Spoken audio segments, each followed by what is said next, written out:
rendez-vous d'information de cette journée. Madame, Monsieur, bonsoir. Les titres au sommaire de ce journal. Conseil des ministres ce 7 juillet 2021. Plusieurs décrets gouvernementaux sont annoncés. Ils portent entre autres sur la création des emplois, les sénatoriales partielles, le transport routier, la sécurité et des mesures structurelles. On fait le point au cours de cette édition.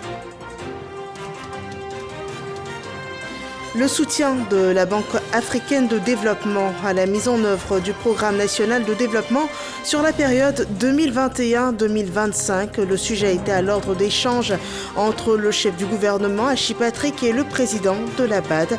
Les termes de cette coopération économique vous seront dévoilés dans ce journal. Et puis la fraude au baccalauréat réprimandée. Une dizaine de candidats ont été appréhendés dans 2 centres de composition du district d'Abidjan. Ils ont été mis aux arrêts ce 7 juillet. Bienvenue dans ce 23h. Un conseil des ministres a eu lieu ce 7 juin sous la direction du président de la République, Alassane Ouattara. Plusieurs sujets ont été abordés au cours de cette rencontre. La lutte contre le trafic et l'usage de stupéfiants, le contrôle des laboratoires d'études, le contrôle d'essais géotechniques, la sécurité routière, les programmes nationaux de service civique et également l'organisation de la conférence au sommet du traité d'amitié et de coopération. Il est aussi annoncé l'élection sénatoriale partielle pour le 31 juillet prochain, suivant ce compte-rendu de Jérôme Kofi Aboula. Mercredi 7 juillet 2021, en prenant place ce jour au palais présidentiel, le Conseil des ministres tient effectivement parole quant au respect du rendez-vous pris. En première ligne, le président de la République, Alassane Ouattara, présent pour présider comme toujours la réunion. Une fois de plus, on ne peut pas dire que le chef de l'État et les membres du gouvernement ne se sont pas retroussés les manches, eu égard au nombre incalculable de décisions prises au cours de cette réunion pour le bien des populations. Ainsi, comme entame du point de la rencontre, on retient le projet de loi sur la lutte contre le trafic et l'usage des stupéfiants. Ce projet de loi répond à l'évolution des techniques de production, de trafic et d'usage illicite des stupéfiants et de leurs produits dérivés et qui implique bien évidemment une amélioration constante des mesures et des moyens de lutte et de répression. Le Conseil a par ailleurs pris un certain nombre de mesures sur l'organisation des élections sénatoriales partielles prévues le 31 juillet 2021. C'est un ensemble de textes qui est relatif à l'organisation des élections partielles des sénateurs dans les régions des Grands Ponts, du Kabadougou, du Bonkani, du Gontougo et de la Nawa. C'est un ensemble de textes qui permet de déterminer la durée de la campagne électorale pour le premier décret. Le deuxième fixe les modalités d'accès aux organes officiels de presse. Le troisième, lui, détermine le nombre de lieux de vote et de bureaux de vote. Et le quatrième porte sur l'organisation et le fonctionnement de ces bureaux de vote. Ce qu'il faut retenir de l'ensemble de ces 4 textes, c'est que les collèges électoraux sont convoqués à la date du samedi 31 juillet 2021. Et la campagne s'ouvrira le 23 juillet 2021 à 0h et se fermera le 29 juillet 2021 à minuit. Également au menu du Conseil, les jeux du hasard. C'est désormais à la LONASI de réguler ces jeux sur une période de 15 ans.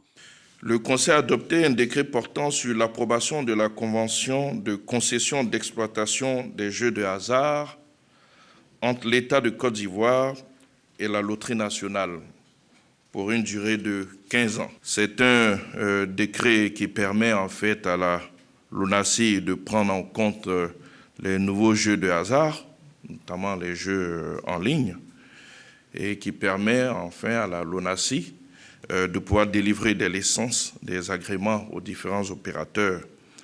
C'est une action qui s'inscrit dans le cadre de l'application de la nouvelle loi qui a été votée, portant régime juridique donc des jeux de hasard et qui instaure notamment une autorité de régulation donc des 10 jeux. C'est réajustement du dispositif procède donc de la légitime nécessité pour l'État d'accroître son contrôle sur le secteur du jeu par l'adoption de mesures vigoureuses contre des opérateurs qui exerçaient donc de façon illégale. La question de l'emploi, on en a aussi parlé à travers la création, l'attribution, l'organisation et le fonctionnement de l'ONEF, à savoir Observatoire national de l'emploi et la formation. Au titre du ministère de l'Emploi et de la Protection sociale et en liaison avec les ministères concernés, le Conseil a adopté un décret portant création, attribution, organisation et fonctionnement d'un établissement public national à caractère administratif dénommé Observatoire national de l'emploi et de la formation. Le Conseil a en outre informé sur l'organisation de la 9e conférence du TAC, traité d'amitié et de coopération entre le Burkina Faso et la Côte d'Ivoire, prévue du 25 au 28 juillet sur le sol ivoirien, et l'organisation de la journée de l'excellence le 6 août. Le prochain Conseil des ministres aura lieu le 21 juillet 2021. La BAD réaffirme son engagement envers la Côte d'Ivoire par une contribution à la mise en œuvre du Programme national de développement sur la période 2021-2025. Le président de la BAD rencontrait hier le Premier ministre ivoirien Patrick Achi. À ce propos, l'appui de la BAD se définit ainsi. Il porte sur la transformation de la chaîne de valeur agricole. On voit cela avec Alexis Ouedraogo. La Côte d'Ivoire était sur une trajectoire exceptionnelle au niveau de la croissance, avec les taux de croissance de moyen 7% par an depuis 2016 jusqu'à 2019. Malheureusement, à cause de Covid, ça a été baissé à 2%. Mais quand même, avec le relance de l'économie, il y a la vaccination, il y a la reprise du tourisme, il y a la manufacture, les services, le transport et tout ça là. Il y aura un rebond de cette économie cette année avec prévision de 6,2% et l'année prochaine 6,5%. Le président de la Banque africaine de développement était mardi à la primature. L'institution bancaire est venue réaffirmer au chef du gouvernement son soutien à la mise en œuvre du plan national de développement PND 2021-2025. J'avais assuré son Excellence, Monsieur le Président, de deux côtés. Au titre personnel, moi je suis ivoirien, nigérien, et donc que vraiment je soutiens fortement le plan national de développement. Et aussi au titre, en tant que la Banque africaine de développement, pour lui assurer et tous les gouvernements de la soutien sans faille de la Banque africaine de développement pour le mettre en œuvre de ce plan national de développement. L'appui de la BAD va également porter sur la transformation de la chaîne de valeur agricole pour des produits comme la banane plantain, la mangue, l'anarcade, le café, le cacao ou encore le palmier à huile. Des investissements dans les infrastructures pour transformer les zones rurales en zones de création de richesses. Nous avons discuté beaucoup sur l'agriculture parce que je sais que l'agriculture est très importante pour son Excellence, Monsieur le Président et le Premier ministre. On avait changé comment on va l'accompagner, le pays, dans la transformation de ça. Vous savez que l'atout de ce pays, c'est l'agriculture. Il faut en profiter pour qu'il y ait une chaîne de valeur forte qui peut être plus attractive pour transformer tous les produits agricoles, pour créer les recherches. La richesse partagée partout dans le pays. Le président de l'institution a par ailleurs salué l'efficacité du plan de riposte du gouvernement contre la Covid-19, notant que le portefeuille des opérations de la BAD dans le pays se chiffre actuellement à 2,7 milliards de dollars. L'activité parlementaire du jour enregistre la validation de la modification du premier article portant création du fonds de garantie des crédits aux entreprises ivoiriennes.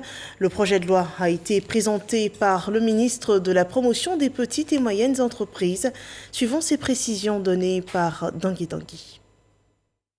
Les petites et moyennes entreprises PME représentent 98% de l'écosystème du secteur privé ivoirien, 20% du produit intérieur brut, mais n'emploient que 23% de la population active, a révélé le ministre de la Promotion des PME devant la Commission des affaires économiques et financières de l'Assemblée nationale ce mardi. Le ministre Anoblé Félix est venu solliciter la ratification de l'ordonnance modifiant l'article 1er de la loi portant création du fonds de garantie des crédits aux entreprises ivoiriennes. Vous pouvez avoir une PME pour avoir toutes les qualifications possibles, mais si vous n'avez pas des moyens financiers, si vous n'avez pas un accompagnement financier, il est difficile dans certains secteurs et dans certains marchés d'être présent. Le fonds de garantie va permettre donc d'accompagner un certain nombre de PME qui sont dans le besoin. Il arrive que les banques demandent à une PME totalement neuve qui n'a pas d'actifs de pouvoir donc mettre en garantie son actif ou alors même de déposer du cash comme garantie pour obtenir un prêt, alors que vous savez très bien, comme on dit, si j'avais ce cash, je ne serais pas venu à la banque. Donc évidemment, le fonds de garantie permettra donc de pallier à cela. Texte adopté à l'unanimité par les députés présents, tous convaincus de l'importance des PME dans l'économie ivoirienne. Nous avons adopté le texte pour plusieurs raisons. Et la Côte d'Ivoire, même dans son ensemble, tout est PME. Et ceux qui sont dans l'agriculture, c'est le PME. Ceux qui se débrouillent en ville, en général, tout est PME.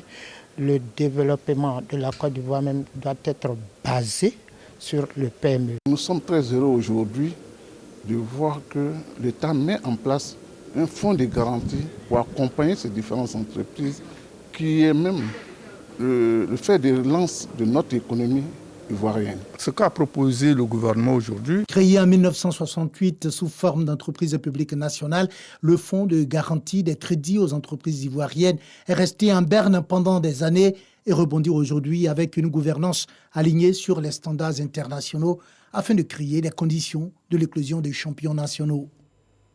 L'administration des douanes achève le premier trimestre de l'année 2021 sur une belle note. Au 30 juin 2021, 1172 milliards de francs CFA ont été recouvrés. C'est plus de 50% des objectifs fixés pour cette période. C'est un bilan que rapporte Noël Gnagno. Pour l'objectif qui nous a été fixé, nous avons recouvré 1172 milliards de francs CFA. Ce niveau de recettes mobilisées à mi-parcours représente plus de 50% des objectifs fixés à l'administration des douanes pour l'année 2021.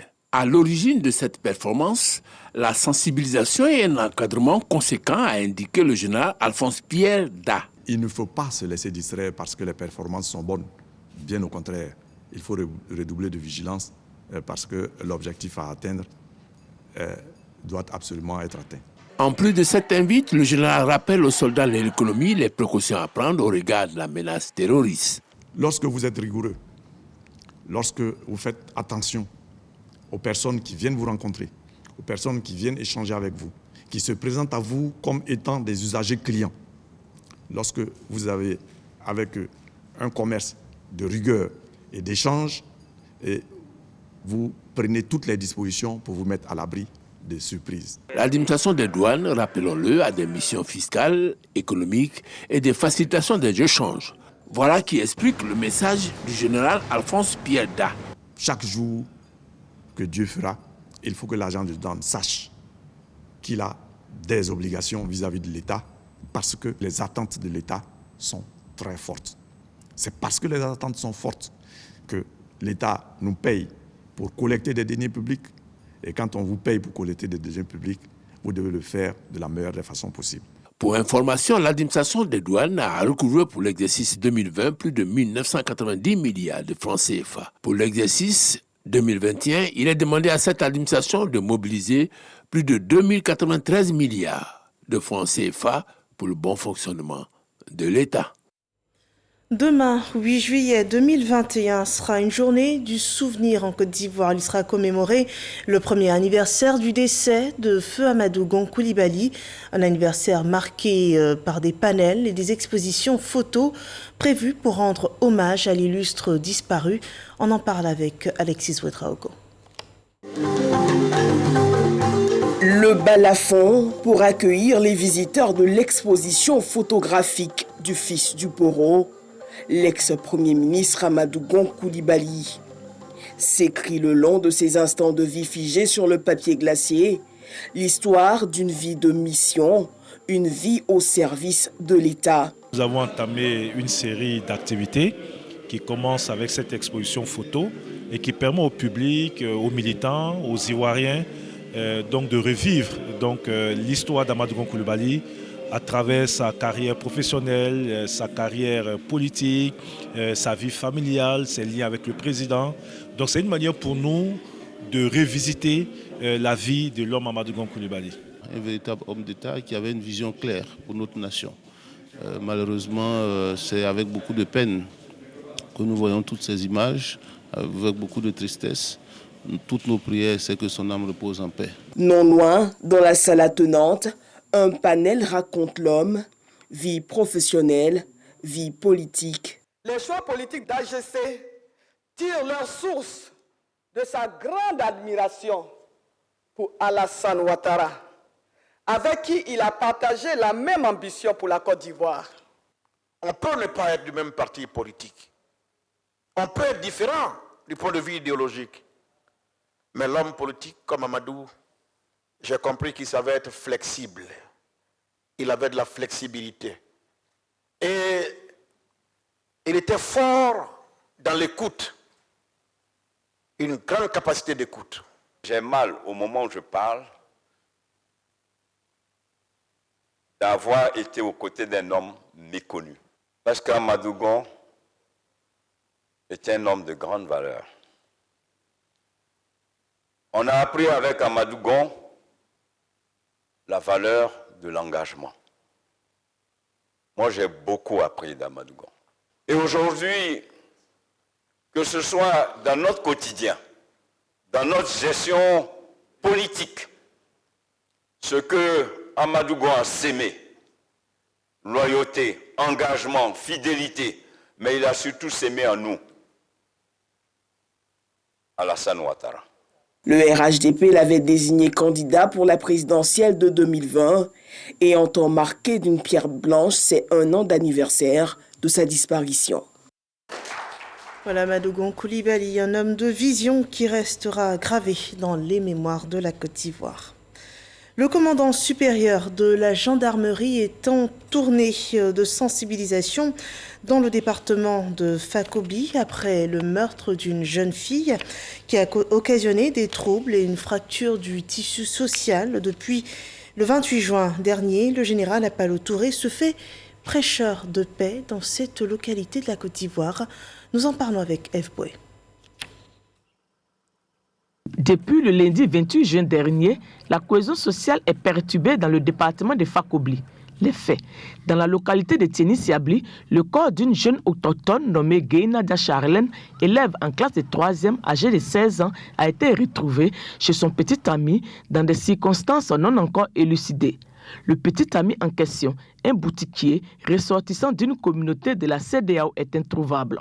En représailles, des actes de vandalisme, de destruction et de pillage des biens et lieux de commerce tenus par les ressortissants de cette communauté ont été perpétrés par des jeunes à Tieni-Siabli et dans les localités environnantes.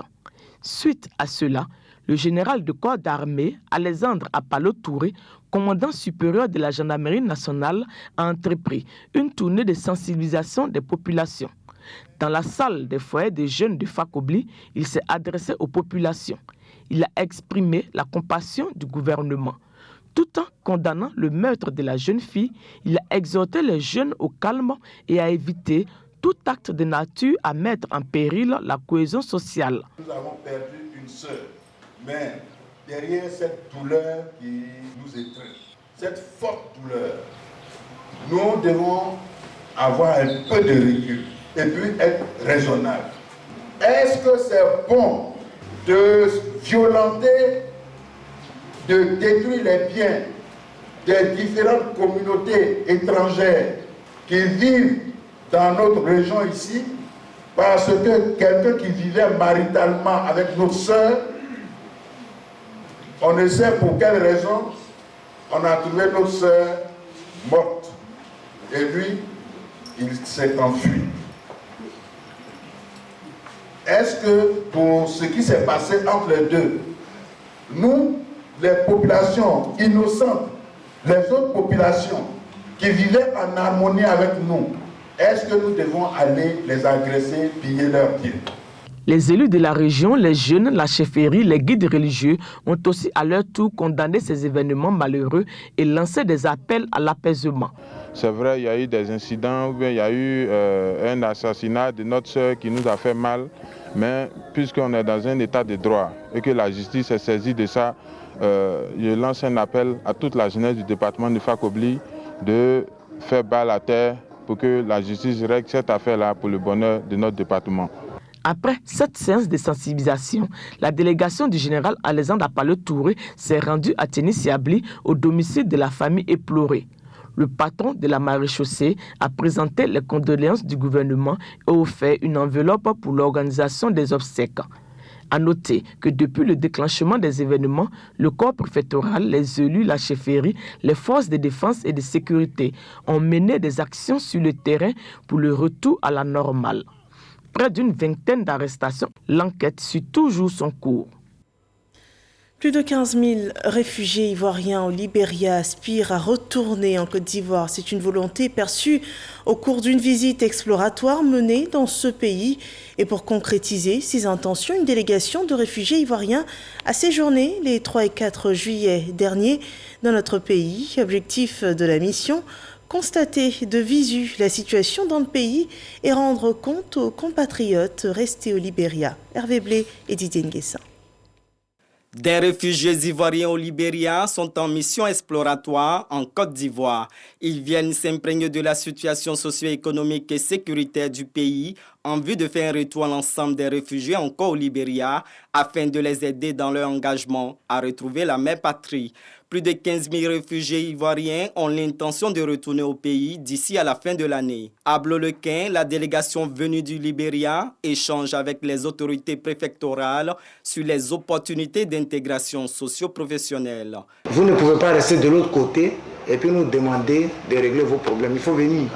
À Diboké vivent plus de 3000 personnes rapatriées du Libéria depuis 2011. La mission est allée à leur rencontre. Elle a également échangé avec la notabilité. Mes parents qui sont arrivés ont été bien accueillis. Nous-mêmes aussi on a été bien accueillis. Je quitterai ici, je vais rendre un compte et que les gens comprendront bien que ça va.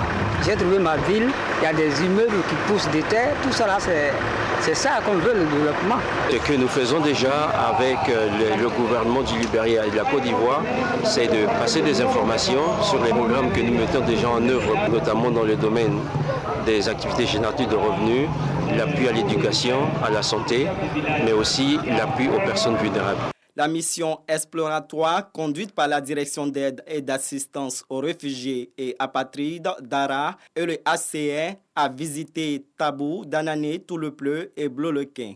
Dans les prochaines semaines, les autorités ivoiriennes avec le HCR se rendront également dans les principaux pays d'asile pour promouvoir le retour des réfugiés ivoiriens, dont plus de 91% sont déjà rentrés au Bécaye. Les écrits du baccalauréat ont cette année enregistré des délits de fraude. 10 personnes ont été appréhendées dans 2 centres de composition dans le district d'Abidjan. Ils ont été mis aux arrêts. Sephora Zegui revient sur cette affaire. Cette scène surréaliste tournée en caméra cachée montre l'ampleur de la fraude au baccalauréat. Ici, au lycée moderne de Marcory, un candidat sort de sa salle de composition, fonce dans l'arrière-cour de l'école, contacte un individu qui lui remet un document, visiblement le corrigé de l'épreuve de philosophie qui se déroule au même moment. Heureusement, la scène et plusieurs autres tentatives de fraude n'échappent pas aux services de police et de ceux du ministère de l'Éducation nationale et de l'alphabétisation.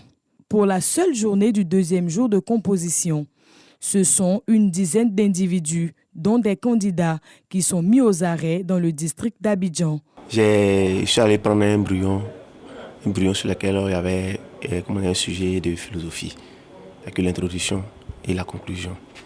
Donc je suis suspecté pour la tricherie. J'ai juste remis mon téléphone à un petit pour qu'il puisse me remettre. Après, vu qu'ils s'entraînaient dans la salle, donc du coup, quand ils sont venus en salle, le gendarme avec le chef du centre, ils nous ont demandé s'ils ont des téléphones, si on peut remettre. Alors, il a remis. Je reconnais que j'ai remis mon téléphone à un petit pour m'apporter, c'est tout. Il m'a demandé à ce que je fasse l'introduction et la conclusion pour lui, vu que j'ai déjà l'avance sur la chose. Et c'est ce que j'ai fait et je lui ai remis. Il m'a demandé à ce que je parte. L'attendre. Quand il va finir, on va partir. C'est ça, ils sont venus m'arrêter pour me dire que j'étais en train de faire des transactions. Et sinon, j'ai avoué, je reconnais que je lui ai remis l'introduction et la conclusion comme il m'a demandé. Au lycée moderne de Makori, tout comme au groupe scolaire Rodin de Yopougon-Yangon, les modes opératoires sont les mêmes. Soit les candidats fraudeurs reçoivent les corrigés via WhatsApp, soit ils trouvent une astuce pour récupérer le corrigé de l'épreuve des mains des individus se trouvant à l'extérieur des centres de composition. L'opération qui a servi à mettre le grappin sur eux traduit bien la volonté de la ministre Mariatou Koné d'améliorer considérablement les acquis du système éducatif ivoirien en accentuant la lutte contre la fraude. N'attendez pas qu'on mette des vidéosurveillance, n'attendez pas qu'on utilise des moyens ultra sophistiqués pour vous empêcher de tricher. Soyez vous-même votre propre gendarme, votre conscience personnelle. Parce que c'est votre valeur intrinsèque que nous allons juger. L'opération discrète se poursuivra jusqu'au dernier jour des examens à grand tirage sur toute l'étendue du territoire national.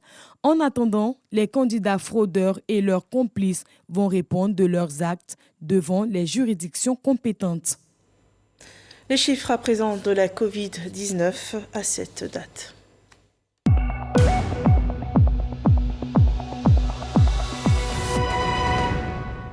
59 nouveaux cas de Covid-19, 28 nouvelles guérisons et un cas de décès sont enregistrés ce jour. Ce 7 juillet 2021, la Côte d'Ivoire compte 48 693 cas confirmés, dont 48 022 personnes guéries, 316 personnes décédées. Il reste encore 355 cas actifs et au moins 825 286 doses anti-Covid-19 ont été administrées sur le territoire. L'actualité politique ivoirienne, le directeur exécutif du RHDP échangeait récemment avec les délégués départementaux, communaux et sous-préfectoraux des zones et structures spécialisées du parti. L'objectif c'est de renforcer le maillage du RHDP sur le territoire national. Alexis Ouetraogo. Une rencontre avec les principaux délégués départementaux, communaux et sous-préfectoraux du RHDP. Tous les délégués sont issus de tous les départements de Côte d'Ivoire et à un très haut niveau. C'est donc pour nous une grande satisfaction de voir que la Côte d'Ivoire, dans sa diversité, est représentée dans le RHDP. Le parti veut consolider ses acquis, se rapprocher des populations et s'accorder pour les échéances à venir. Sur la base donc des ambitions nouvelles de son projet de société, le parti se doit de renforcer son organisation à l'effet d'accompagner le président Alassane Ouattara et son gouvernement dans la mise en œuvre de son projet de société. Des missions seront déployées à partir du 13 au 30 juillet prochain sur toute l'étendue du territoire. Objectif, voir au plus près ce qui se fait sur le terrain et s'assurer de la vitalité du parti. À la fin donc de ces missions, il y aura une rencontre qui se fera avec l'ensemble de tous les délégués sous la présidence du président du parti. Et à partir de ce moment, comme toutes les organisations, s'il y a des corrections à faire, elles se feront. S'il y a des réaménagements à faire, ils se feront. Le RHDP entend par ailleurs honorer la mémoire de l'ancien Premier ministre Amadou Gon Coulibaly. La journée de jeudi est dédiée à sa mémoire. Une cérémonie suivie de prières à la mosquée de la Riviera 2. L'actualité hors de nos frontières en Haïti, le président Jovenel Moïse a été assassiné par un commando la nuit dernière. Sa résidence en banlieue de Port-au-Prince a été attaquée vers 1h du matin par des hommes armés, des mercenaires professionnels s'étant fait passer pour des agents américains. Gravement blessée dans cette attaque, l'épouse du président Jovenel Moïse a été transférée dans un hôpital à Miami. Le Premier ministre haïtien a déclaré l'état de siège sur 15 jours. jours, octroyant des pouvoirs renforcés à l'exécutif haïtien. La communauté internationale condamne unanimement cet assassinat. Le Conseil de sécurité de l'ONU devrait par ailleurs tenir demain jeudi une réunion d'urgence sur Haïti. Voilà qui met un terme à cette édition d'information. Merci de l'avoir suivi. Je vous retrouve demain dès 10h pour la suite de l'actualité sur RTI